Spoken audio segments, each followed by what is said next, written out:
Hello students, welcome to the Gurukulam academy. This side doctor Neha Jain and आज हम लोग पढ़ेंगे sound and rhythm of the poetry.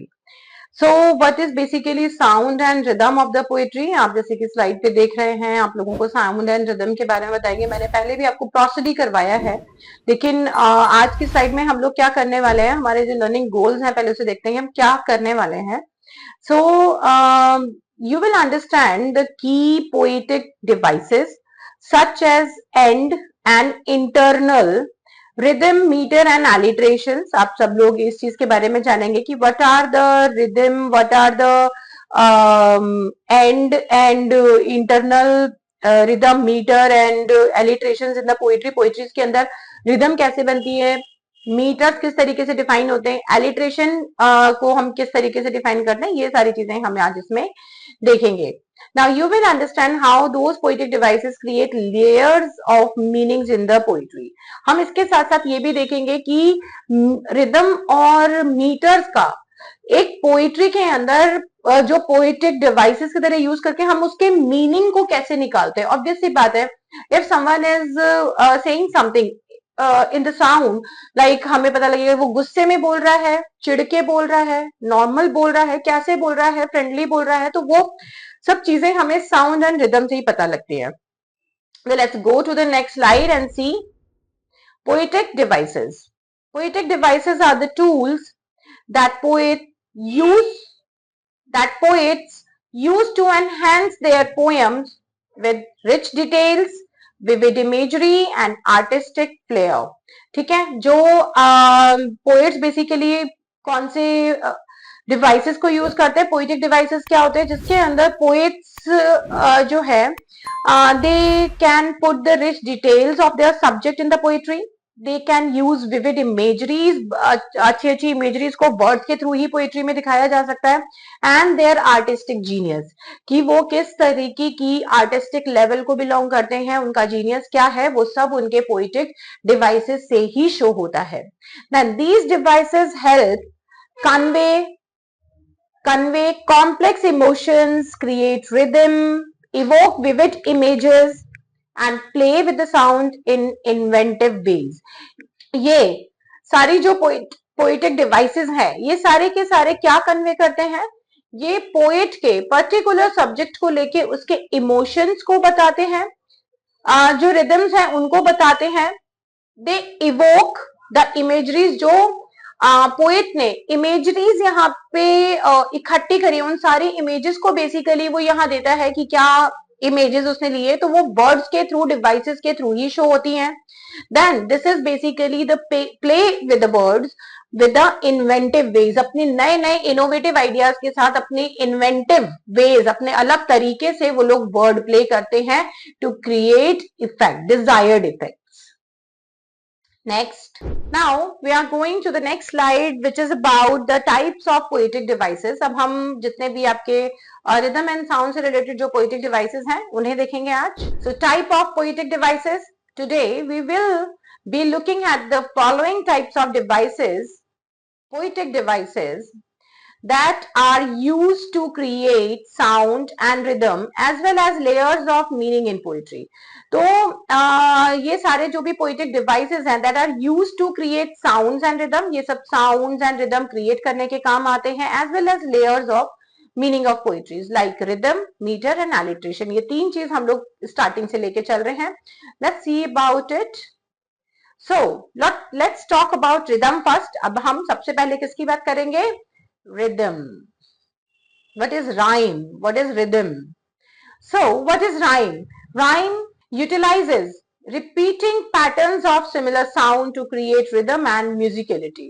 Rhyme is like जिसमें हम last के syllables को देखेंगे जो सिंग करते होंगे, ठीक है, वो आ रहा है, वो जा रहा है, तो है हमारी लाइक राइम होगी। अगर हम इंग्लिश में बात करते हैं तो it's like sad, paid, day, से, तो ये जो साउंड है हमारा, सेम साउंड जब रिपीटेशन में आता है तो उसे हम राइम बोलते हैं। So this is rhyme, repetitive patterns of the similar words. Then what is the use of rhyme for, क्या यूज है राइम का? To emphasise words and ideas, to evoke emotional responses, किसी भी चीज को, जिस इमोशन को राइटर दिखाना चाह रहा है उसी को रिस्पॉन्स करना, उसको प्रॉपरली वहां पे दिखाना कि व्हाट इज द इमोशन। वो हमें एक राइम से ही पता लगता है कि whether it is a sad rhyme, whether it is taking a decline, whether it is enthusiasm, गाने से, उसकी राइम से, उसके प्रॉपर इमोशन का हमें पता लगता है। Next, types of rhyme, end rhyme and internal rhyme. End rhyme क्या कहलाती है? This refers to the rhyming word that occur at the end of lines of poetry. किसी भी पोइट्री के एंड में जो लाइंस होती हैं, उनकी जो राइमिंग स्कीम है या उनकी जो राइम है, जो उनका इमोशन हमें रिफ्लेक्ट होगा, उससे ओवरऑल पोएट्री के इमोशन को या सब्जेक्ट को या थीम को समझने में आसानी होती है।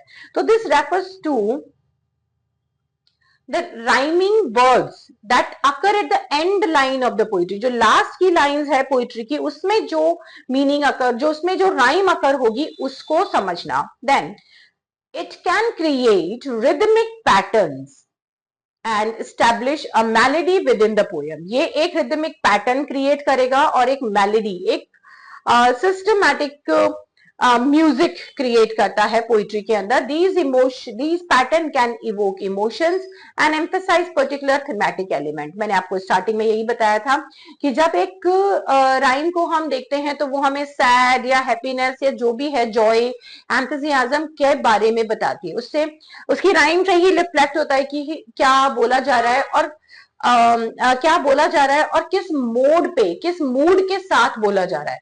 सो this is basically thematic elements. Next, internal rhyme.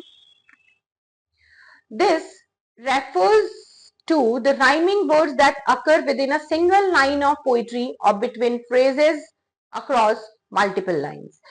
ये जो है, ये जो पोइट्री के बीच में ही हमने जो चीजें डाली हैं, उनमें जो लाइंस में रिदम होता है और वो इंटरनली चेंज भी होती रहती हैं, उनको हम बोलते हैं इंटरनल राइम। जिसके अंदर जो मैसेज है पोइट्री का, वो भी फ्लक्चुएट होता है। कभी कोई राइटर क्वेश्चन कर रहा होता है, कभी किसी क्वेश्चन का आंसर दे रहा होता है, कभी अपने फ्लक्चुएशंस ऑफ आइडियाज को रिप्रेजेंट करता है, कभी कुछ और। तो वो इंटरनल जो इमोशनल चेंजेस है, जो अप्स एंड डाउन्स है, उन्हीं को रिफ्लेक्ट करता है आपका इंटरनल राइम। और वो फ्लक्चुएट करती है, वो चेंज होती है, लेकिन जिस मोड पे स्टार्ट हुई है पोयम, उसी मोड पे खत्म होती है, उसको बोलते हैं हम एंड राइम। ठीक है। So this kind of rhyme can amplify the meaning of poem by drawing attention to specific word or phrases। ये जो इंटरनल राइम है, ये केवल जो पोइट्री के उन पर्टिकुलर पोर्शंस का मीनिंग है, वो किससे निकालती है? उन पर्टिकुलर फ्रेजेस या वर्ड से जिसके ऊपर ज्यादा एम्फेसिस दिया हुआ है, जिसके ऊपर ज्यादा, जिसे सेंट्रलाइज या हाईलाइट किया हुआ है, उन्हीं से हम इंटरनल इन फ्रेजेस का मीनिंग निकाल लेते हैं। ओके, नेक्स्ट पोर्शन पे चलते हैं। Examples of rhyme. The raven by Edgar Allan Poe. Edgar Allan Poe कौन है? He is an American poet, he is an American transcendentalist, American transcendentalist poet. So इनकी लाइंस देखेंगे। Once upon a midnight dreary, over many a quaint and dreary, while I propounded weak and weary. Once many a quaint and curious volume of forgotten lore, while I nodded, nearly napping, suddenly there come a tapping, as of someone gently rapping at my chamber door। ठीक है, तो यहाँ पे क्या आया देखिए, अब last में weary, deary, weary, then lore, napping, tapping, rapping, door। the lore को किससे मिला रहे हैं हम? door से। this is end rhyming। now in this part of the poem, every other line ends with the word that sound the same word, deary, weary, lore sounds like door। This pattern gives the poem spooky, song-like quality, making the atmosphere feel more airy and mysterious। that is, हमें horror, क्योंकि he is a master of horror and Gothic fiction, Gothic poetry इनका जो main genre था, that is Gothic and horror, detective, frontier myth, that is what he used to deal with. तो ये जब इन सब चीजों से, न्यू थिंग, सुपरनेचुरलिज्म से, स्पिरिचुअलिज्म से रिलेट करते थे, तो इनकी पोइट्री के अंदर भी वो चीज रिफ्लेक्ट हो रही है. Okay, now next example of rhyme. Let's talk about metre. Then let's talk about metre. अब मीटर में देखते हैं, हमने राइम वाला पोर्शन खत्म कर लिया. So what is metre? What is metre? A structured rhythm created through a specific pattern of stressed and unstressed syllable in a line of poetry. जब हम stressed और unstressed इसको इसी तरीके से आइडेंटिफाई करते हैं. ये सिंबल्स हैं जिससे कि हम इसे दिखाते हैं. आप देख सकते हैं मैंने एक ये अनस्ट्रेस का बनाया है एंड दिस इज स्ट्रेस्ड. तो इन सिंबल से हम स्ट्रेस और अनस्ट्रेस को हाईलाइट करते हैं. यहाँ आप देख सकते हैं. Then what is metre used for? To establish tempo. Tempo is जिसे हम बोलते हैं काइंड ऑफ, हम जब एक वर्ड को प्रोनाउंस करते हैं तो हम इनोटेशंस की बात करते हैं कि कैसे उसका फ्लो हो रहा है. Tempo is also about the ups and downs in the pronunciation of the poetic lines. Now types of metre. What is meter? Meter that refers to the rhythmic structure of line in a poem, defined by a pattern of stressed and unstressed syllable. This is what we call meter. The choice of meter can deeply influence the reading experience, creating a pace that either rushes forward or meander. हम इसको जब metre को बात करते हैं तो metre है क्या? एक रीडिंग इन्फ्लुएंस है that create a pace. Pace मतलब एक प्रॉपर स्पीड और स्पेस के साथ जो चीज चलती है उसको बोलते हैं पेस. तो एक पेस क्रिएट करता है जिसमें आगे पीछे ऊपर नीचे जो भी वर्ड्स हैं उनका एक सिंक बनाकर एक पैटर्न, एक डिसिप्लिन बना के पोइट चलता है, उसे हम बोलते हैं मीटर. ठीक है. अब इसमें आपके जो टाइप्स ऑफ मीटर आते हैं उसमें सबसे फेमस आता है आपका iambic pentameter. This is most used pattern. ये क्या है? This is a type of metre that consist of 5 pairs of syllable each with pattern unstressed then stress. तो इसमें पैटर्न क्या आएगा? सबसे पहले अनस्ट्रेस फिर स्ट्रेस और पेंटा है मतलब 5 सेट्स. ठीक है. यहाँ पे कितने लिखे हैं आपके? 5 पेयर्स बिकॉज पेंटा. तो पेंटा means 10 syllable 10 meter. It often creates a natural flowing rhythm frequently used in Shakespeare's sonnet. Mostly Shakespeare ने इसी पैटर्न को यूज किया है. ठीक है. Now let's see the examples of meter. Sonnet 18. Shall I compare thee to a summer day? Thou art more lovely and more temperate. Rough winds do shake the darling birds of May, and summer's lease hath all too short a date. This is so. The sonnet above shows an example of iambic pentameter in exert. Each line consists of 5 beats of iamb unstressed syllable followed by an stressed syllable, creating a rhythm and song-like flow that is reflective of poem's romantic theme. Now let's talk about alliterations. Alliteration. What is alliteration? If I talk about alliteration, सबसे simple होता है इसका समझना, that is repetition of sound is alliteration. So let's see what is alliteration. See, repetition of the same initial consonantal sound or consonantal or vowel sound in a series is called alliteration.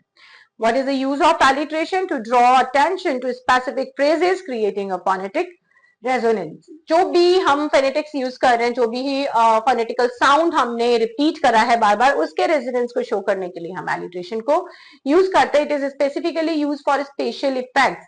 There is nothing like we want to give some kind of message with that, but yes, mostly this is for proper pronunciation, the tricks with the pronunciations and such kind of things. इसके लिए हम जो है alliteration को use करते हैं.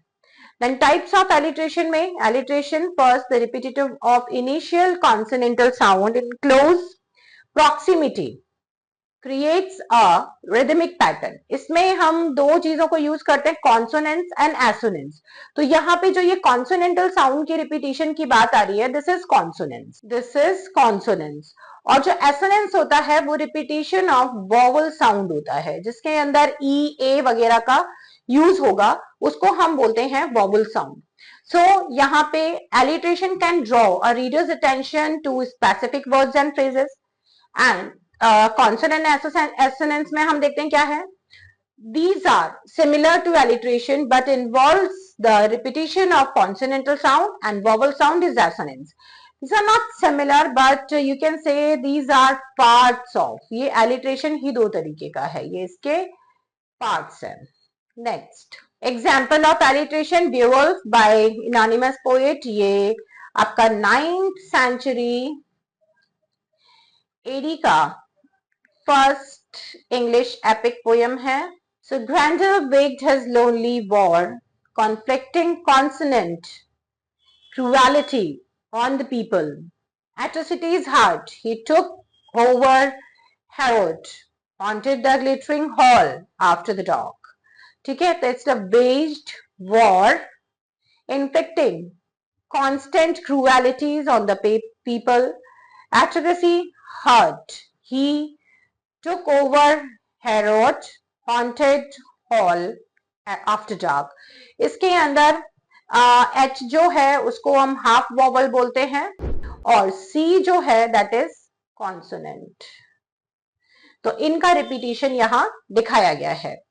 So these are the three parts which we have dealt with, that is called rhyme, meter and alliteration. I hope every one of you have understand, because this is very important part of a poetry. So this is must understand. आप लोगों को ये सब समझना है, ढंग से पढ़ लीजिए. So I hope आप लोगों को ये तीनों ही चीजें ढंग से समझ में आई होगी, rhyme, meter and alliteration.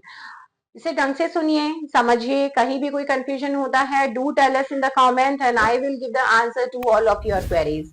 फटाफट से चैनल को फॉलो कर लीजिए, क्योंकि बहुत सारे ऐसे इंटरेस्टिंग अपडेट्स और टॉपिक्स के बारे में आप लोगों को पढ़ाने, सिखाने और आपको नॉलेज देने के लिए यहाँ पे हम रिपीटेटिवली आते रहेंगे. सो नोटिफिकेशन बेल को ऑन रखिए, जिससे कि जब भी क्वेश्चन है हमारे या कोई भी इंपॉर्टेंट वीडियो अपलोड होगी तो आपको नोटिफिकेशन आए. Thank you so much.